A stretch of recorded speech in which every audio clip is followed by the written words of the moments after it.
Salut les amis, j'espère que vous allez bien. Eh bien moi je me porte bien comme vous le voyez. C'est un sujet délicat que je m'en vais aborder dans cette vidéo. Vraiment. J'ai eu une conversation super intéressante avec une de mes filles hier. Elle me disait, tiens, je vais aller faire les affaires dans mon pays. Je vais aller faire les affaires dans mon pays, son pays d'origine. C'est une jeune fille qui est vraiment très, très remplie d'ambition, plein de beaucoup de projets, plein de nouveaux projets, vraiment, elle aime monter de nouveaux projets, que ce soit ici ou alors dans son pays. Elle me parlait un petit peu de ces nouveaux projets qu'elle a en route, qu'elle a en cours, notamment celui d'aller monter une boutique dans son pays d'origine. Une boutique dans son pays d'origine. Un joli projet, n'est-ce pas? Vraiment un énorme projet. D'ailleurs, j'ai lié et encouragé. J'ai commencé donc à discuter un petit peu sur le business plan, sur tout ce qu'elle a mis en place pour pouvoir pour pouvoir monter ce projet-là, parce que c'est vraiment un gros projet. Hein. C'est un gros projet parce que elle vit ici, certes, elle est de temps en temps dans son pays d'origine, et elle a vraiment gardé des attaches très fortes, de fortes attaches. Donc, elle y est souvent, régulièrement, pour faire des activités, que ce soit au niveau de la télévision, enfin, là où elle en a la possibilité. Il faut dire qu'elle a quand même un gros bagage intellectuel puisqu'elle a un master. Elle a cette capacité de mettre en place des projets et qui réussissent. Donc, je suis une sorte de mentor pour elle, pour pouvoir la pousser un petit peu en avant dans ses différents projets. Donc, elle me parlait de ce projet-là, de mettre en place cette fameuse boutique où elle veut faire la vente des choses en direct. On a relevé les points négatifs et les points positifs. On a également relevé les risques, parce qu'il y a beaucoup de risques de se dire, je vais monter dans mon pays d'origine une boutique et celle-ci est censée être fonctionnelle. Celle-ci doit fonctionner avec et sans moi, avec ou sans moi.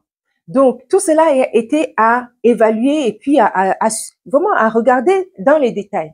Et on est venu sur le côté qui a été vraiment le plus frappant dans notre discussion, était le côté de l'accueil, par exemple. L'accueil, sachant que j'ai été en Afrique il n'y a pas très longtemps, et à chaque fois que je suis arrivée en Afrique, l'accueil m'a vraiment, ça m'a terrifiée. L'accueil, quand tu arrives dans les boutiques, dans certaines boutiques, l'accueil est terrifiant. C'est terrifiant. Tu n'as pas envie d'entrer. Mais c'est comme si tu allais déranger quelqu'un dans sa propre boutique, alors que tu es censé lui apporter de l'argent, de la valeur, de ce qu'elle vend. Donc, un échange, un troc, en fait. Tu lui donnes ton argent et elle te donne sa marchandise. C'est ça. Mais non, c'est comme si tu allais la déranger. Donc, on a relevé ce côté de l'accueil. L'accueil, c'est un truc, oh là là, franchement, s'il y a des choses à améliorer dans le business en Afrique, s'il y a des choses à améliorer dans des boutiques, s'il y a des choses à améliorer de long en large dans le domaine de l'entrepreneuriat en Afrique, c'est l'accueil. L'accueil d'autant plus, que ce soit dans les boutiques, que ce soit dans des cafés, que ce soit dans des ventes à emporter, que ce soit dans des pharmacies, partout où tu arrives, ça ne va pas. Ça ne va pas. Je prends le cas d'une boutique. On va dire une boutique de vêtements. Une boutique de vêtements où tu es censé aller te faire plaisir et à apporter de l'argent à quelqu'un, à acheter. Mais attends, parfois, tu entres, même la personne te regarde de haut en bas. La personne te toise de la chaussure. Non, des bouts de tes ongles des pieds. Les ongles des pieds. Du bout de tes ongles de pied jusqu'aux cheveux. Et elle redescend pour regarder tes ongles. Avant de te regarder toi.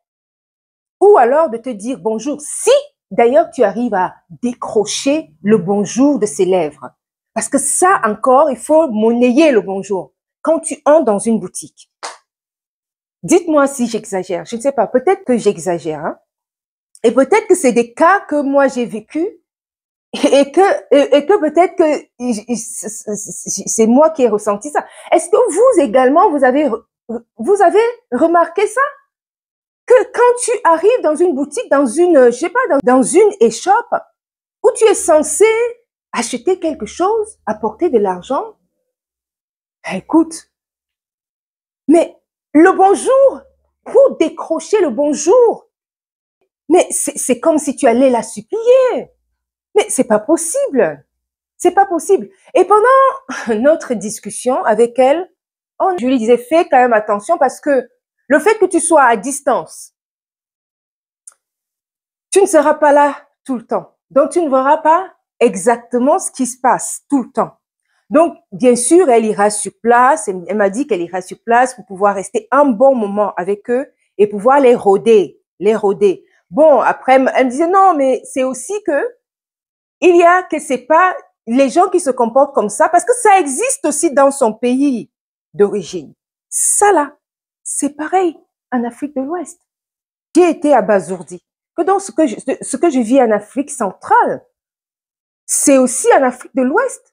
L'accueil est pareil. Les gens s'en foutent complètement. Les gens font comme si tu arrivais chez eux et que tu leur commandais quelque chose alors que tu viens leur faire, tu viens leur donner de l'argent. Tu viens acheter quelque chose. C'est pareil en Afrique de l'Ouest, d'où elle vient. C'est pareil. Donc, elle me disait, oui, mais c'est pareil. Justement, ce côté-là, oui, je voyais également, donc, du coup, je vais aller rester longtemps. Effectivement, elle doit aller rester longtemps. Pendant quelques mois pour essayer de les rôder. Mais le truc, c'est aussi qu'elle me dit, oui, non, mais quand c'est pas pour eux, effectivement, même quand, mais j'ai dit, mais attends, que ce soit pour toi.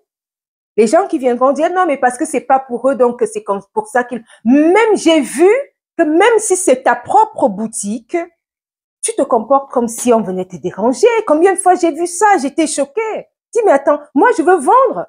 Je veux qu'on m'achète une marchandise et je me comporte comme ça vis-à-vis de ma clientèle. Mais ça ne va pas. Tu n'as rien à faire là. Tu n'as rien à faire là parce que c'est pas ton métier. Tu squattes là, tu perds ton temps parce que peut-être que tu n'as rien d'autre à faire. Mais franchement, que toi, tu ouvres une boutique et tu te comportes comme ça dans ta propre boutique, franchement, c'est que tu n'as rien compris de l'entrepreneuriat. Rien. Parce que tu dois mettre tous les outils en place pour que tout roule, y compris toi-même. Mais moi, j'ai vu des personnes qui, dans leur propre boutique, dans leurs propres entreprises, qui t'accueillent comme si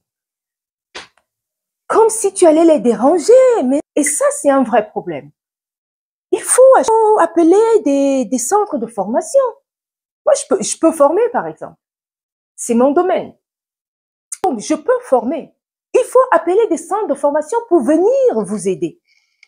Parce que ça va tellement donner de la valeur ajoutée à ton entreprise, à ta boutique, à ton échoppe que tu n'auras même plus toutes ces difficultés que tu as.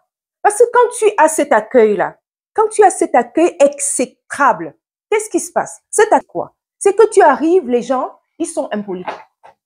Il y a une forme d'impolitesse. Que ce soit les agents ou que ce soit les personnes qui sont embauchés, ils sont impolis. Il y a une impolitesse notoire, je dis bien notoire, exécrable. C'est comme si tu allais le déranger. Et ça ruine une activité. Parce qu'imagine-toi, quelqu'un qui vient pour la première fois et qui entre dans ta boutique, tu n'es incapable de lui dire un bonjour, ou tu le renvoies comme si tu n'en avais rien à faire. La personne ne reviendra pas. Peut-être que nous, on est exigeants. Je ne sais pas. Dites-moi dans la vidéo, est-ce qu'on est vraiment exigeant de demander un petit bonjour quand tu rentres dans la boutique de quelqu'un? Non, c'est tout à fait. C'est même de l'ordre de la bienséance. Et encore plus quand on vient t'acheter quelque chose. Imaginons donc même que ce n'est même pas ta boutique. Si tu as tu peux avoir des bonus si ta patronne voit ou ton patron voit que tu te débrouilles bien. C'est pas ton accueil. Ça ruine une activité. Ça ruine une activité. Le manque d'accueil. Le manque d'accueil ruine une activité. Et ça va tellement te perdre le temps que l'impolitesse. Parce que tu n'écoutes pas. Parce que toi, tu es concentré sur ses ongles des pieds, sur ce qu'elle a mis, sur ses vêtements. et tu n'écoutes même pas le besoin et tu envoies balader la cliente. Tu envoies balader le client parce qu'il te pose une question. Tu es même incapable de résoudre la situation. Je prends le cas, j'en ai parlé sur une autre vidéo. Le cas d'une vente, donc je demande, c'est quoi les dimensions de ton lit? En plus, une vente en ligne. La personne me dit, de toute façon, moi, ces choses-là, je ne les connais pas. Oh, moi, je ne fais que vendre mon lit. Ces choses, je ne les connais pas. Les dimensions, je ne les connais pas. Je ne sais pas comment ça marche. Moi, je ne fais que vendre mon lit. Tu vends un truc en ligne et tu es incapable de donner les dimensions de ton lit et tu dis que qu'est-ce que tu n'as rien à faire en ligne. Si tu veux acheter, viens sur place, tu viens regarder, mais tu n'as rien à faire en ligne, ma belle. Tu n'as rien à faire en ligne, ma chérie. Rien à faire en ligne. Absolument rien du tout. Rien. En plus, c'est une vente en ligne. Tu dois avoir les détails de ton produit. Et en plus, j'étais tellement intéressée à acheter son truc. Non, elle est incapable de me donner les dimensions de son lit. Comment veux-tu que j'achète un lit? Et en plus, elle est même incapable de me dire si c'est une place ou deux places. Ça, c'est alors le pire des cas que j'ai jamais connu. Ce cas-là, c'est moi le cas le plus choquant que j'ai eu. Elle ne sait ni si c'est une place, ni si c'est deux places. Et elle est même incapable de me donner les dimensions. Parce que je voulais les dimensions juste histoire de l'aider à se dire, OK, je connais les dimensions d'un lit, une place, deux places, enfin, même trois places. Enfin, je veux dire que c'est facile. Je voulais qu'elle me donne ces dimensions et que je puisse moi-même évaluer si c'est une place ou deux places.